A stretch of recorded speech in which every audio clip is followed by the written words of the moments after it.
Joyce with your stargazing report, week of September 4th through September 11th, 2022. My goodness, we're in the fall months already. At least it feels that way here in the northern United States. September brings a long stretch of making constant adjustments to your life. Overall, this feeling will last until about January 18th, 2023. Its shifting phase begins with Mercury turning retrograde in relationship Libra on September 9th, and it backs its way into cleansing Virgo until about October 2nd. Ambitious Mars moved into the idea sign of Gemini in late August, and it's going to stay there until March of 2023 due to the coming retrograde cycle starting October 30th. This is a very, very long retrograde cycle and quite rare. Usually Mars stays in its sign for about 6 weeks. Not this long. It's a bit contradictory that the U.S. Labor Day holiday on today, Monday, is in the moon sign of Capricorn. That doesn't mean you can't have fun, but odds are you're going to feel better if you also accomplish something tangible. Maybe just cleaning up the kitchen and washing the dishes will feel good. Also, recurring Sunday night into Monday is love and money planet Venus moving into Virgo until the 29th of September.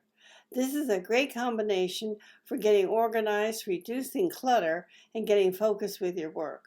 It also supports a body cleanse and purification in the weeks ahead. It is not the easiest combination for romance. Venus in Virgo can be extremely critical and always notices the small annoying things.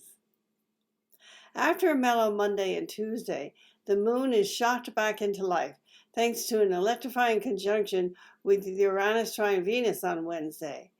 This is an excellent day to fall in love, so allow those feelings to surface within you.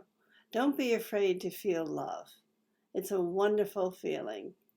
While the middle of the week is bursting with invigorating motivational vibes, the energy quickly loses steam just in time for the weekend's full moon. This energy is also good and auspicious time for group projects, art, projects, planning, and negotiations.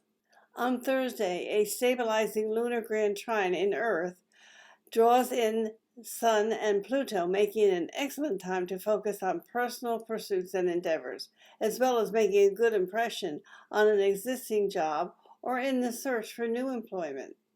The moon's sextile of Neptune on that same day adds a dose of imagination and creativity. Things degenerate on Friday with a rather grumpy square between Venus and the moon conjunct Mars, and persecution complexes could manifest everywhere. This combination could be exasperated by an energy-depleting opposition between the Sun and Neptune, which is joined by the Moon, creating a lunar T-square on Saturday. Boy, that's the time you may want to just stay in bed. On Friday the 9th, Mercury turns retrograde in relationship sign Libra and will continue backwards into Virgo later this month, reconnecting old business or personal relationships. When Mercury is retrograde, it does reconnect us with the past, and it goes over some of the things that we've completed in the past 3 months since it was retrograde before, so that we can check it out and make sure that everything is in order. So reconnecting with old business partners or personal relationships can be a very good activity. The Pisces full moon is on Saturday. Pisces is very psychic, and the moon creates even more psychic vibes, so it's advisable to pull away from the world as best you can. At the same time, the Sun and Venus are moving through the harvest sign Virgo, and they're urging you to go to work. We're back in fall. It's time to get back to the old grind. 5 of the 10 planets we use in astrology are in adaptable signs, so that flexibility is a key now. Remember that Mercury continues to be retrograde until October 2nd, so that requires even more adaptability. Ideally, you put some effort into creating a healthy balance between pulling away from the business world while still accomplishing your lists of tasks and responsibilities. On September 10th, when there's a full moon in Pisces, the moon is close to Neptune, and is also in sextile to Uranus and Taurus. The Sun in Virgo trines Uranus and Taurus exactly on the 11th. Essential things are happening now, in the middle of your everyday life, so those who can access and find the stillness within themselves can receive important messages and impulses. That comes from the universe, and they're always pretty wonderful and amazing. This strong receptivity remains active for a few days, especially on September 17th, when the Sun is opposite Neptune. Be careful because your own boundaries might become too permeable. Pay more attention than usual to your mental and physical boundaries and start supporting yourself and your immune system a few days before this energy comes in. Sunday offers no respite with this lunar T-square and the powder cake Jupiter, along with cross-wired Mercury in retrograde.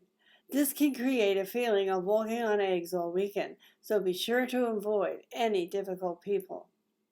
Focusing on individual activities will lead to renewed confidence and strengthen your personal power, thanks to a regenerative trine between the Sun and Pluto. This is Elizabeth Joyce with Visions of Reality. The website is new-visions.com.